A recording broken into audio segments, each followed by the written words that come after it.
हम कितनी चंद्रमा और मंगल और दूसरे ग्रहों की बात कर रहे हैं, रहना तो हमको पृथ्वी ग्रह। अगर हम पृथ्वी ग्रह को ठीक नहीं कर पाए तो हम क्या ठीक कर पाए?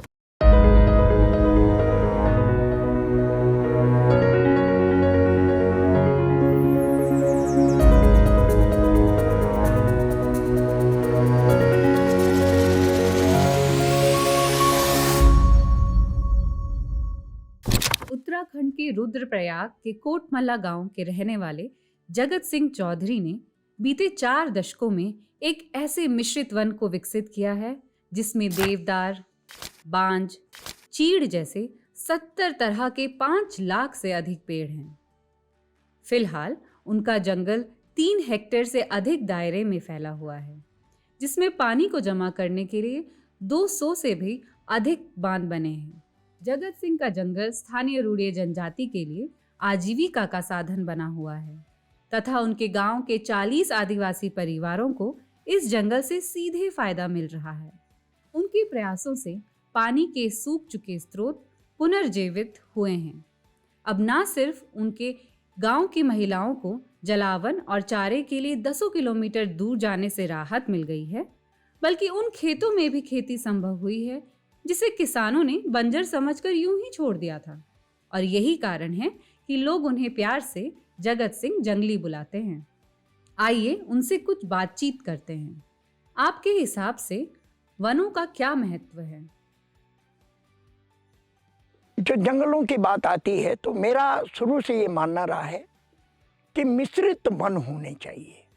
अनेक प्रकार के पेड़ लगने चाहिए, वृक्ष लगने चाहिए, और उसका जो समूह होता है वो मिश्रित वन होता है और जिसके कि बहुत अच्छे लाभ होते हैं।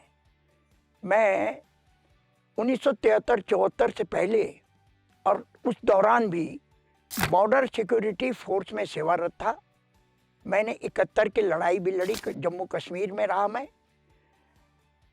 एक बार मैं छुट्टी आया 73-74 के दशक में, लास्ट मंथ में, तो मैंने देखा कि यहाँ पर महिलाओं की जो समस्या है चारा और ईंधन की, दिन भर महिलाएं जंगल जाती हैं चारा कलेक्ट करने के लिए, लकड़ी कलेक्ट करने के लिए, और कई बार वो क्या होती हैं कि गिर जाती हैं, हाथ पांव टूट जाते हैं, और कई कईयों को तो जान से भी, डंगारों से गिर के जान से भी हाथ धोना पड़ता है।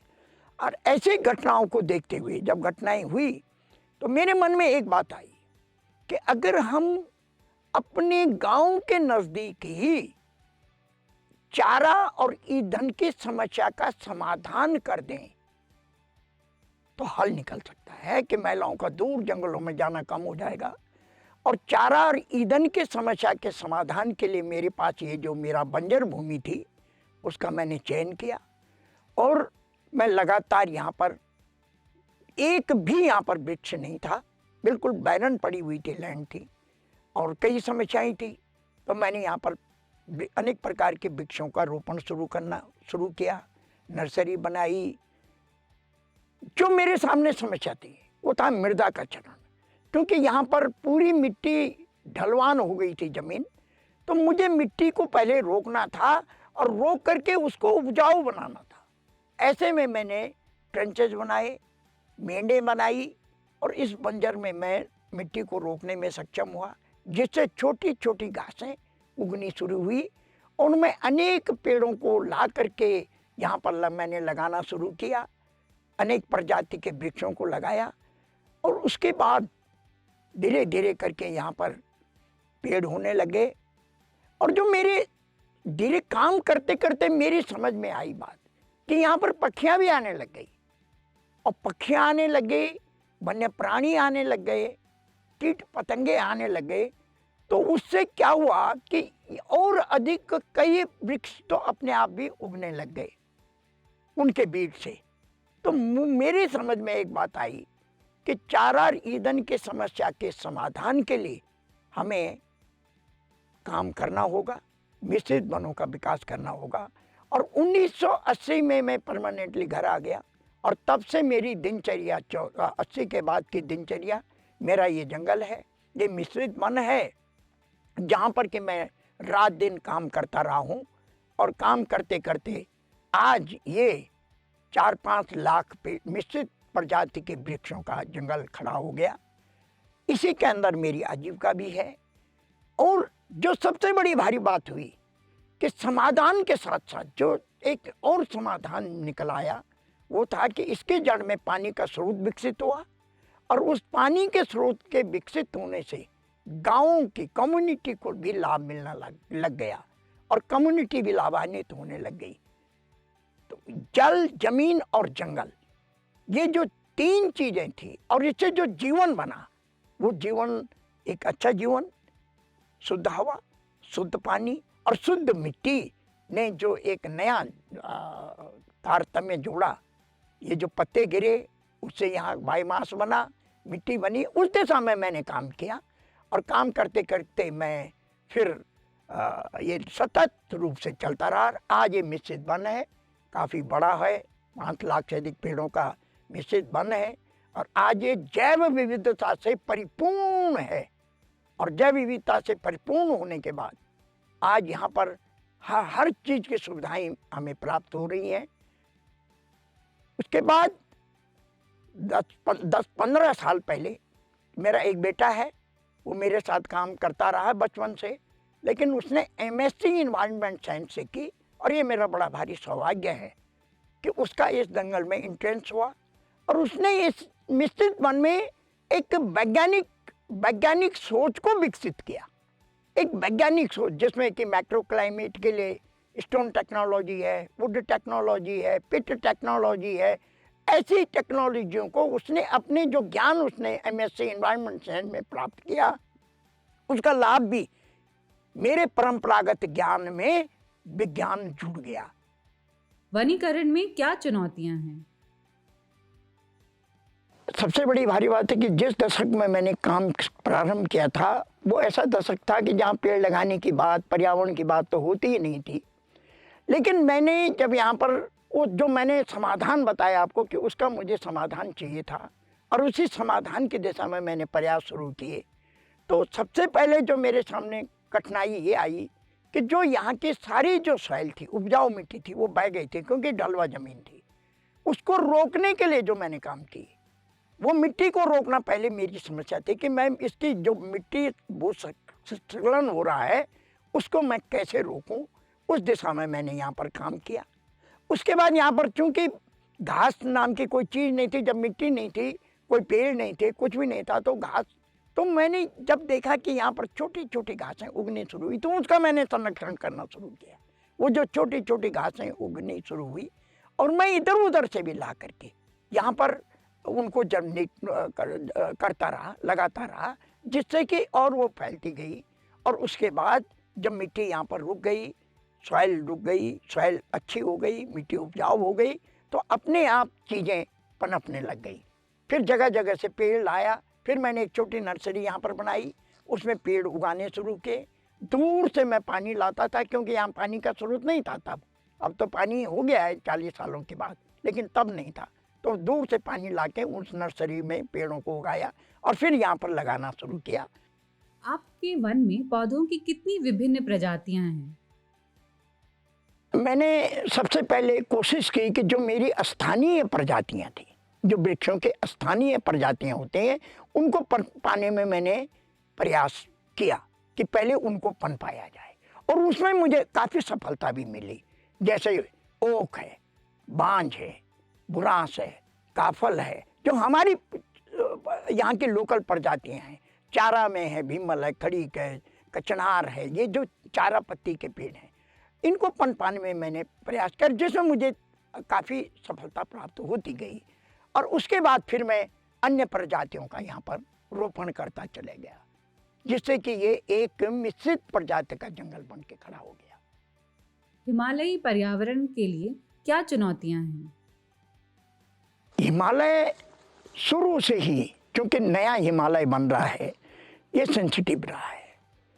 हिमालय पहले से ही, पूर्व से ही सेंसिटिव रहा है। तो यहाँ का जो इकोलॉजिकल सिनेरियो है, वो उसको बहुत हमको गहराई से उसमें अध्ययन करने की ज़रूरत है, और बहुत समझने की ज़रूरत है कि उसको हम किस तरीके से समाज, और इसमें जो मैंने आपसे कहा कि जो यहाँ के जल, जमीन, जंगल जो हम बात कर रहे हैं हिमालय में, इसमें मिश्रित वनों का बहुत बड़ा योगदान है। देखिए, मोनोकल्चर यहाँ के लिए बहुत बड़ा दुखदाई है। जो मोनोकल्चर है, जो एक एक एकल प्रजाति के जो वन हैं, वो बहुत घातक हैं। मिश्रित प्रजाति के वनों का जो एक आवरण बनता है, वो अट्रैक्ट करता है वाइल्ड लाइफ को, वो पशु पक्षियों को अट्रैक्ट करता है। और जहाँ पक्षियाँ आने लगती हैं, वाइल्ड लाइफ आने लगता है, वो धरती तो स्वतः ही उपजाऊ बनने लगती है। और हिमालय इसके लिए पहले से ही रहा है। आप देख रहे हैं, हिमालय ही है जहाँ की हमारी सारी संस्कृति का विकास हुआ है। हमारी पूरी संस्कृति यहाँ से विकसित हुई है। पानी यहाँ से आज पूरे करोड़ों लोगों के जीवन दायिनी बनी हुई है माँ गंगा, वो यहीं से निकलती है। माँ यमुना यहीं से निकलती है। अनेक नदियाँ निकलती हैं जो मैदानों में जाकर के यहाँ की उपजाऊ मिट्टी को ले जा कर के वहाँ अनेक उपजाऊ बनाती खेतों को, और वहाँ लोग, करोड़ों लोग इस पर जीवन यापन कर रहे हैं। चीड़ वन की क्या समस्याएं हैं? चीड़ तो मेरे लिए जो मैंने देखा है, और मैं बचपन से देख रहा हूँ, ये प्रजाति तो ठीक है, ईंधन है, लकड़ी तो हमको देता है, लेकिन इसका मोनोकल्चर हमारे लिए बहुत दुखदाई है। क्योंकि चीड़ क्षारीय पौधा है। जहाँ चीड़ होता है वहाँ की मिट्टी भी क्षारीय हो जाती है, वहाँ जल स्रोत बहुत कम होते हैं, वहाँ पक्षियाँ कम जाती हैं, वाइल्ड लाइफ कम जाता है, जिससे कि वहाँ जैव विविधता नहीं पनप पाती है। तो ऐसी स्थिति में चीड़ का जो मोनोकल्चर है उसे तो कम किया जाना चाहिए। और उसका एक ही सॉल्यूशन है। हम नहीं कहते कि सारा उत्तराखंड तो चीड़ जंगलों से भरा हुआ है कि हम सारे चीड़ को काट के बाहर कर दे, ऐसा कुछ नहीं है। मैं चाहता हूँ कि चीड़ के पेड़ों के बीच में हम प्रयास करें अन्य प्रजातियों को पनपाने का। इसके लिए थोड़ा देखिए कठिन तो है, लेकिन नामुमकिन नहीं है। अगर उसके बीच में हम यहाँ के लोकल प्रजातियों को उगाने का प्रयास करें, वो उग भी जाएंगी, तो चीड़ अपने आप धीरे धीरे कम होता चले जाएगा, स्वतः ही कम होता चले जाएगा, वो फैल नहीं पाएगा अन्य प्रजातियां वहाँ। लेकिन इसके लिए हमको बहुत गहराई से, गंभीरता से सोचना भी पड़ेगा और करना भी पड़ेगा। और इसके लिए एक स्पष्ट नीति बनाए जाने की जरूरत है। हिमालयन नीति जैसे हम कहते हैं, ये अलग से बननी चाहिए, ताकि यहाँ के जल, जमीन, जंगल को हम उस नीति के अनुसार डेवलप करते हैं। क्योंकि हिमालय पूरे देश के लिए नहीं, पूरे वर्ल्ड के लिए, पूरे विश्व के लिए बहुत आवश्यक है। जलवायु परिवर्तन का स्थानीय समाधान क्या है? देखिए ये बाहर क्लाइमेट चेंज हो रहा है, ग्लोबल वार्मिंग हो रही है, लेकिन मेरे मिश्रित वन में न ग्लोबल वार्मिंग है न क्लाइमेट चेंज है। उसका सीधा से कारण है ये मिश्रित प्रजाति का जंगल। यही रिजल्ट है, रिजल्ट ओरिएंटेड जंगल है जिसने क्लाइमेट चेंज का एक सॉल्यूशन दे दिया है। यहाँ पर हमने माइक्रो क्लाइमेट बना दी, तो क्लाइमेट कितनी भी वो ग्लोबल वार्मिंग होती रहे, हमारी माइक्रो क्लाइमेट उस ग्लोबल वार्मिंग को रोकने में सक्षम है। इसलिए यहाँ का टेम्परेचर, यहाँ की आबहवा और यहाँ का जो इकोलॉजी है वो अलग ही है दूसरे जंगलों से। इसलिए हमें ग्लोबल वार्मिंग को रोकना है तो मिश्रित प्रजाति के जंगलों को बनाना होगा, उनको पनपाना होगा, और उस दिशा में हमको युद्ध स्तर पर कार्य करने की आवश्यकता है। भविष्य को लेकर आपकी क्या आशाएं हैं? फ्यूचर होप नहीं है, होप फ्यूचर है। होप फ्यूचर है, फ्यूचर होप नहीं है। मैं स्पष्ट कहना चाहता हूं कि हम विकास की कितनी भी लंबी छलांग लगा दें, आना तो हमको, पैर तो हमारे जमीन में ही रहने हैं। हम कितनी चंद्रमा, मंगल और दूसरे ग्रहों की बात कर रहे हैं, रहना तो हमको पृथ्वी ग्रह। अगर हम पृथ्वी ग्रह को ठीक नहीं कर पाए तो हम क्या ठीक कर पाए? हमारे जीवन का उद्देश्य क्या है? आओ, खाओ, पियो, ऐश करो और दुनिया छोड़ के चले जाओ, क्या यही उद्देश्य है? क्या इस धरती का हम पर कोई ऋण नहीं है? किसने हमको जीने के संसाधन दिए? इस धरती ने हमको जीने की सारी सुविधाएं दी हैं। क्या उस धरती को बचाने के लिए उन जंगलों को जो मुफ्त में हवा दे रहे हैं हमको, उन पेड़ों को, उन जंगलों को बनाने में क्या हमको कोई दिक्कत आनी चाहिए? फ्यूचर में यही कहूँगा कि अगर अभी संभलने का समय है, अगर विश्व ने अगर इस दिशा में नहीं सोचा और पीढ़ियों ने अगर इस दिशा में नहीं सोचा, तो सब धरती जिस दिन अपने आप में बम बन जाएगी तो कौन बचेगा? जब जीवन ही नहीं रहेगा। तो इसलिए मैं एक ही चीज कहूंगा मित्रों सबसे कि भाई आप जंगल जरूर बनाएं। पेड़ लगाएं की बात करें, आप जंगल बनाने की बात करेंगे, पेड़ लगाने की बात मत करें। युवाओं के लिए आपका क्या संदेश है?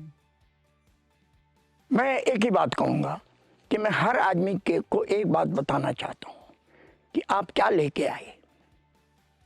आप जब पैदा हुए तो आपको माँ बापों ने संभाला होगा, पोसा होगा, सब कुछ होगा, लेकिन सबसे पहले आप जिंदा रहे।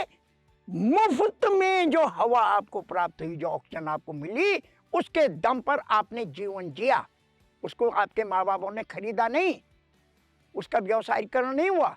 वो हवा प्रकृति ने वो हवा आपको मुफ्त दी और सारे जीवन भर आपको वो मुफ्त हवा दे रही है कि ताकि आप जिंदा रह सकें।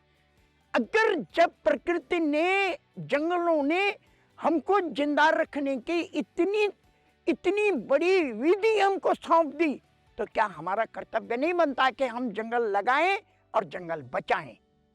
क्योंकि ये सवाल आज एक पीढ़ी का नहीं है, ये पीढ़ियों के हस्तांतरण का सवाल पैदा होता है, जो कि बहुत आवश्यक है और जिसको बहुत गहराई से समझने की आवश्यकता है।